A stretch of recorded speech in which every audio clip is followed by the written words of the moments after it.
Chapter 57। Raghav को हमेशा पता होता था कि वो किस बारे में सोच रही है। राघव की बात सुनकर सिया की आंखें चमकने लगी और वह हंसते हुए बोली, अगर आप अपना लॉस करने के लिए तैयार है तो मुझे बुरा क्यों लगेगा। अच्छा, और तुम किस लॉस की बात रही हो? राघव ने पूछा और एलिवेटर का बटन दबा दिया। कुछ देर बाद दोनों साथ ही यूनिवर्सिटी पहुंचते हैं। जैसा कि सिया ने एक्सपेक्ट किया था, उन दोनों को सतह देखकर सबकी नज़रें उन दोनों पर ठहर गई। दोनों ही मुंबई यूनिवर्सिटी के जाने माने चेहरे बन गए थे, पर उन दोनों को इससे कोई फर्क नहीं पड़ रहा था। वह दोनों लोगों को पूरी तरीके से इग्नोर करके आगे बढ़ रहे थे। कुछ दूरी से यह सीन संजय भी देख रहा था, जो गुस्से और जेलेसी से भर गया था। यूनिवर्सिटी में हर कोई राघव की गाइडेंस चाहता था, पर यह मौका सिर्फ सिया को मिला। सिया के स्टैंडर्ड उनकी नज़रों में बहुत लो थे, तो वही संजय कुछ समझ नहीं आ रहा था, यानी कौन सा मेथड उसे किया जिससे राघव का टेंशन उसे मिल गया। उसने तो उसे बहुत भोली और मासूम समझा था, पर आज का नज़ारा देखकर वो उसकी नज़रों में चीप बनकर रह गई थी।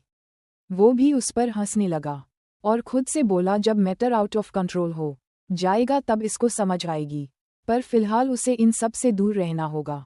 अपनी क्लास के बड़ाया ने अपनी चीजें कलेक्ट की और वापस जाने की सोचने लगी, क्योंकि आज उसे अब को लेकर गीतिका को देखने के लिए भी जाना था।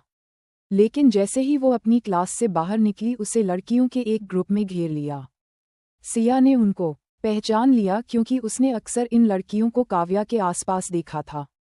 सिया, हमें तुमसे बात करनी है, कस ग्रुप की लीडर गर्ल ने कहा। मैं बिजी हूँ, सिया ने जवाब और वहां से जाने लगी। लेकिन वह लड़कियां उसे इतनी आसानी से छोड़ने वाली नहीं थी। उन्हें सिया का ब्लंट एटीट्यूड पसंद नहीं आ रहा था। उनमें से एक लड़की आगे आते हुए बोली, हम तुमसे अच्छे से बात करने की कोशिश कर रहे हैं और तुम हो कि हमारी बात भी नहीं सुन रही हो।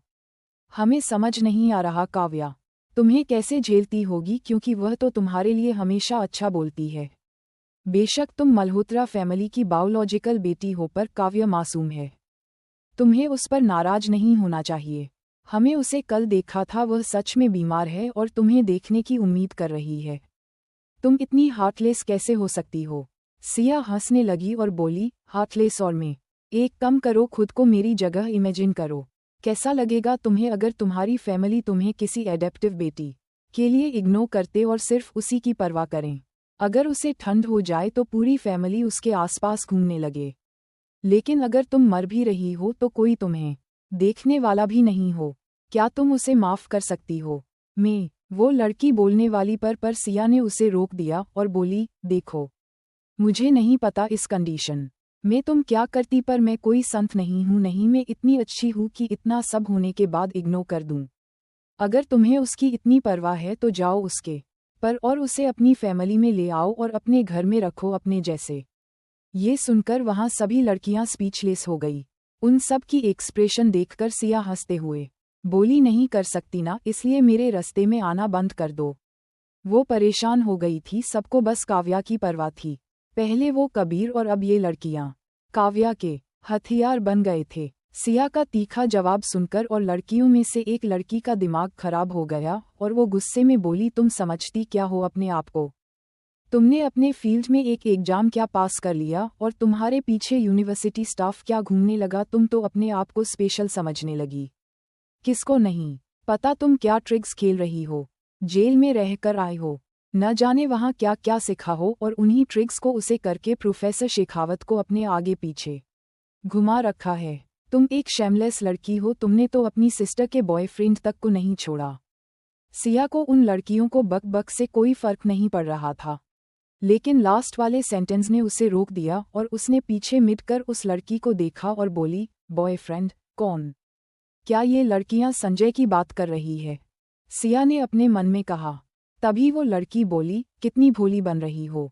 यूनिवर्सिटी में हर कोई जानता है प्रोफेसर राघव काव्या के है। तभी तो उसने लिटरेचर से अपना सब्जेक्ट चेंज करके बायोकेमिस्ट्री साइंस ले लिया। ये सुनकर सिया ने अपनी एक आईब्रो उठाई और बोलने वाली, तभी एक भारी आवाज पीछे से आए, मेरी एक गर्लफ्रेंड भी है और इसका मुझे पता तक नहीं। राघव ने कहा। उसने सिया को लड़कियों के ग्रुप से घिरा हुआ देख लिया था। बसिया तक जल्द से जल्द पहुंचाना चाहता था, लेकिन जब वह पहुंचा तो उसे उसकी गर्लफ्रेंड के बारे में सुनने को मिला। जैसे ही लड़कियों ने राघव को देखा तो वह सब पैनिक करने लगी और बोली, प्रोफेसर शेखावत आप यहाँ। राघव ने एक नज़र उन सब पर डाली और कहा, मैं अभी अभी मेरे बारे में कुछ सुना। जिस पर उन लड़कियों की ग्रुप लीडर बोली, नहीं नहीं, इससे शेखावत हमने कुछ नहीं कहा, हमारे पास और काम है, हम चलते हैं। ये कहकर वो वहां से रफू चक्कर हो गई। ये देख सिया खुद को हंसने से नहीं रोक सकी और बोली, क्या बात है मिस्टर शेखावत, आप तो लड़कियों में काफ़ी फेमस है। कम बहुत लंबे समय से जानती थी कि काव्या की फीलिंग्स के बारे में, पर उसे उम्मीद नहीं थी कि इस तरह बोल्ड होकर वो राघव को खुद के क्लेम करेगी कि वो उसकी गर्लफ्रेंड है। राघव का चरम हो ऐसा था कि कोई भी उस पर लट्टू हो जाए। यहाँ तक कि सिया भी कभी कभी अपनी फीलिंग्स पर कंट्रोल नहीं कर पाती, लेकिन उसी समय उसे उनका स्टैंडर्ड गैप याद आ जाता। वैसे तोशिया तब तक रुकना चाहती थी जब तक उसे डिटेक्टिव की पूरी इन्वेस्टिगेटेड रिपोर्ट न मिल जाए कि पास्ट में काव्या ने क्या क्या कांड किए हैं, पर अब वो खुद उससे जल्द मिलना चाहती थी। उसने राघव की ओर देखकर कहा, मिस्टर शेखावत, क्या आप फ्री हैं? आप मेरे साथ चल सकते हैं। राघव समझ गया और हाँ कर दिया। दोनों साथ निकल गए। हॉस्पिटल में सुप्रिया, जो काव्या के पास बैठी थी, वह बहुत थकी हुई दिखाई दे रही थी। वो काव्या के सिर पर हाथ रखते हुए बोली, काव्या बच्चे, हम तुम्हारी सर्जरी में और देर नहीं कर सकते। पहले तुम्हारी सर्जरी करवा लेते हैं, उसकी बाकी सब के बारे में बात करेंगे। अपने सभी बच्चों में सुप्रिया काव्या को बहुत ज्यादा प्यार करती थी। 3 बेटों के बाद एक बेटी हुई थी, पर किस्मत को कुछ और ही मंजूर था। पर उन्होंने काव्या को बहुत लाड प्यार से पाला, पर अब उन्हें अफसोस हो रहा था। पर वो काव्या से इमोशनली जुड़ चुकी थी। उसकी इतनी गलतियों के बावजूद वो उसे इग्नोर नहीं कर पा रही थी।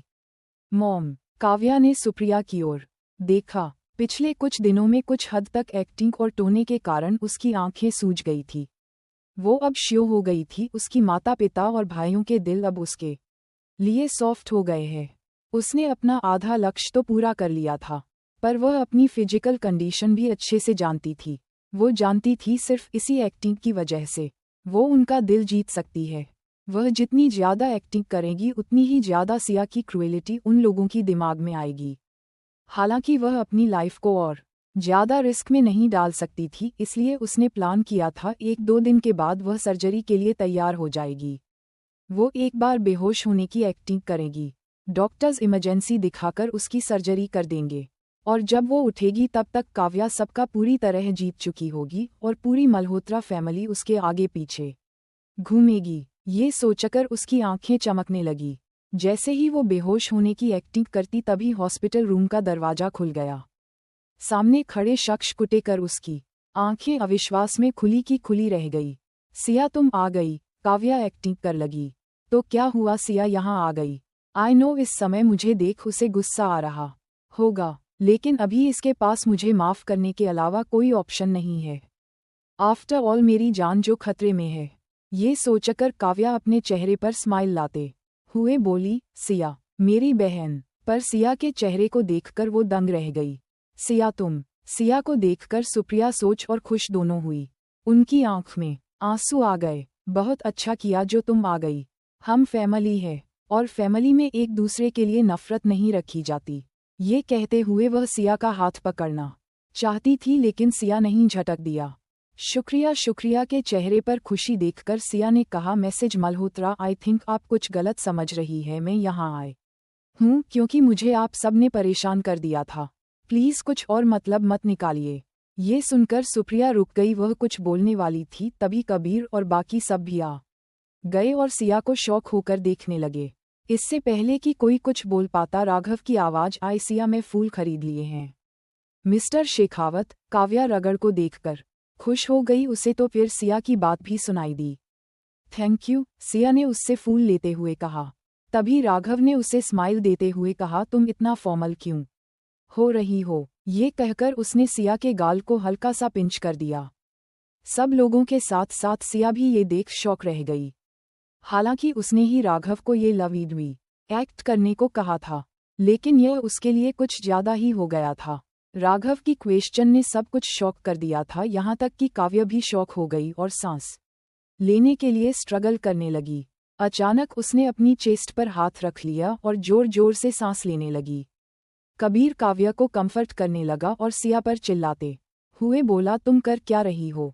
सिया ने मासूमियत से देखते हुए कहा, मैं क्या गलत किया है? आप सब लोगों ने ही तो कहा था कि काव्या मुझे मिलना चाहती है, वरना वह सर्जरी नहीं कर पाएगी, इसलिए मैं उससे मिलने मेरे बॉयफ्रेंड के साथ आई हूँ। ये नहीं हो सकता। काव्या ने कबीर को बहुत मुश्किल से पीछे धकेलते हुए कहा और खुद को शांत करते हुए बेड से खड़ी होते हुए बोले, मिस्टर शेखावत तुम्हारी बॉयफ्रेंड नहीं हो सकते। वह तुम्हें इंटरेस्ट कैसे हो सकते हैं? जैसे ही सिया कुछ बोलने वाली थी, राघव ने कहा, मिस मल्होत्रा। रहे के एक्सप्रेशन ठंडे थे। अब उसकी आवाज में वो नरमी नहीं थी जो सिया से बोलते समय थी। सिया मेरी गर्लफ्रेंड है, इसलिए आप रिस्पेक्ट से बात कीजिए। राघव को इस तरह देख काव्या पैनिक करने लगी और जल्दी से बोली, मैसेज शेखावत खुद को पागल मत बनाइए, ये झूठी है। वह जेल में रहकर आई है। वो इस बार राघव ने अपनी कड़क आवाज में काव्या को रोकते हुए कहा, मिस मल्होत्रा मैं फिर से कह रहा हूँ, सिया मेरी गर्लफ्रेंड है और मैं ये सब बकवास उसके बारे में और नहीं सुन सकता। राघव ने अब कबीर को और देखते हुए कहा, मिस्टर कबीर, अपनी बहन को कंट्रोल कीजिए, वह कोई बच्चा नहीं है, उसका ये बचपना कहानी मल्होत्रा फैमिली के लिए भारी न पड़ जाए। अब क्या करेगी सिया, जानने के लिए सुनते रहिए मेरी कहानी का अगला एपिसोड और कमेंट करके बताइए मेरी स्टोरी आप लोगों को कैसी लगी। लाइक कीजिए, शेयर कीजिए, कमेंट कीजिए और सब्सक्राइब करना ना भूलिए।